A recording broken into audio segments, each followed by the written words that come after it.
Telugu Desam party అధికారంలోకి వచ్చిన తర్వాత ఈ 6 నెలల కాలంలో ఈ నియోజకవర్గానికి వాళ్ళు ఏం చేశారు అని అడిగితే ఇలా వైఎస్ఆర్ కాంగ్రెస్ పార్టీకి స్ట్రాంగ్ గా ఉన్న లీడర్లు, పేద ప్రజల కోసం పనిచేసే లీడర్ల ఇంటి ముందు గుమ్మాలు కొట్టడం, వాళ్ళ పొలాలకి అడ్డంగా గోడలు కట్టడం, అలాగే వాళ్ళ మీద తప్పుడు కేసులు పెట్టి పోలీసులతో వాళ్ళని బెదిరించడం, ఇలాంటి నీతిమాలిన చర్యలు చేస్తున్నారే తప్ప వాళ్ళు ఇచ్చిన సూపర్ 6 కానీ లేదా మిగతా వాగ్దానాలు కానీ ఏవీ నెరవేర్చకుండా ఏ విధంగా ప్రజల్ని మోసం చేశారో ప్రజలందరికీ ఇప్పుడే అర్థం అయిపోయింది.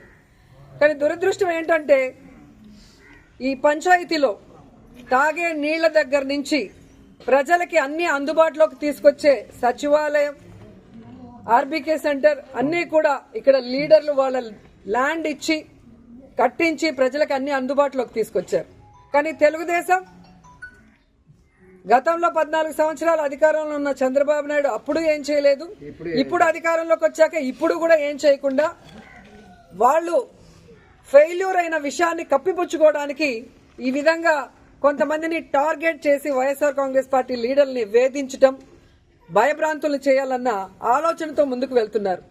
వాళ్ళు అర్థం చేసుకోవాల్సింది ఒక్కటే, మా నాయకుడు జగన్మోహన్ రెడ్డి గారు భయం అనేది ఆయన బ్లడ్ లో లేదు.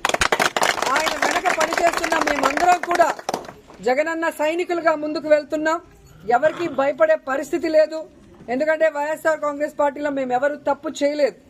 5 ఏళ్లు కూడా ప్రజలకి మంచే చేశాం, నియోజకవర్గాలన్నీ అభివృద్ధి చేశాం. ఈరోజు మీరు మోసంతో అధికారంలోకి వచ్చారు, ఈవీఎంలు మ్యానిపులేట్ చేసి వచ్చారు, ఏ విధంగా సూపర్ 6లు అంటూ ప్రజల్ని మోసం చేసి వచ్చారు. మీరు సిగ్గుపడాలి, మేము సిగ్గుపడాల్సిన అవసరం లేదు. కానీ ఈరోజు టీడీపీ వాళ్ళని హెచ్చరిస్తున్నాం, ఇలాంటి పనికిమాలిన కార్యక్రమాలు మరొకసారి చేస్తే సహించేది లేదు. అధికారంలోకి వచ్చారు, హనీమూన్ పీరియడ్ కదా, 1 ఇయర్ మాకు ఇవ్వండి అంటారనే సైలెంట్గా ఉన్నాం. కానీ రోజు రోజుకి నీతిమాలిన రాజకీయాలు మీరు ఎక్కువ చేస్తున్నారు కాబట్టి ఇక సహించేది లేదు.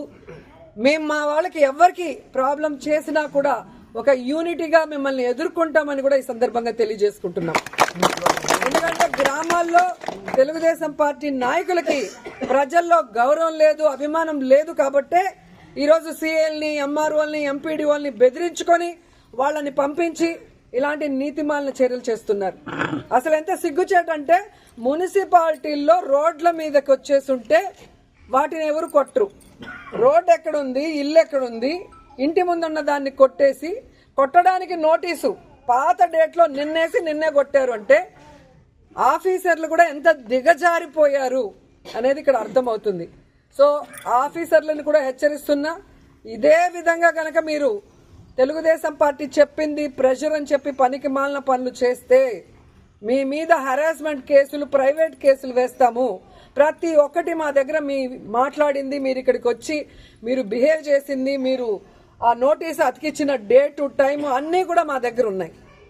సో ఈ ఊర్లో ఎవరికి ఏం ఇబ్బంది లేకుండా ఒక్క లీలారాం గణపతి శెట్టి ఇంటినే ఎందుకు కొట్టారో కోర్టులో మీరు చెప్పాల్సిన బాధ్యత ఉంది. అలాగే ఏ ఊర్లో అయితే మీరు ఇలాంటి రూల్స్ కి విరుద్ధంగా చేస్తున్నారో వాటి అన్నిటికీ కూడా సమాధానం చెప్పే విధంగా మిమ్మల్ని కోర్టులో నిలబెడతామని కూడా ఎంఆర్ఓకి, ఎంపీడీఓకి, పోలీసు వ్యవస్థకి కూడా హెచ్చరిస్తున్నాం. సో ఎవరు భయపడాల్సిన అవసరం లేదు. వైఎస్ఆర్ కాంగ్రెస్ పార్టీ లీడర్స్ కి, కార్యకర్తలకి జగనన్న, మన జిల్లా అధ్యక్షుడు కరుణాకర్ రెడ్డి గారు, నియోజకవర్గం నుంచి నేను ఎప్పుడూ అందుబాటులో ఉంటాం. మీకోసం ఫైట్ చేయడానికి, ఎవరితో అయినా ఫైట్ చేయడానికి, ఎంత దూరం ఫైట్ చేయడానికన్నా కూడా మేము రెడీగా ఉన్నాం. మిమ్మల్ని కాపాడుకోవడానికి మేము ఎప్పుడు మీ వెన్నంటి ఉంటామని కూడా తెలియజేసుకుంటున్నాం. జై హిట్ టీవీ యాప్ ని డౌన్లోడ్ చేసుకోండి. ఇందులో short news, live news, entertainment movies అన్ని అవైలబుల్ గా ఉన్నాయి. Please download hit TV app. Hit TV app ని ఫ్రీగా డౌన్లోడ్ చేసుకోండి.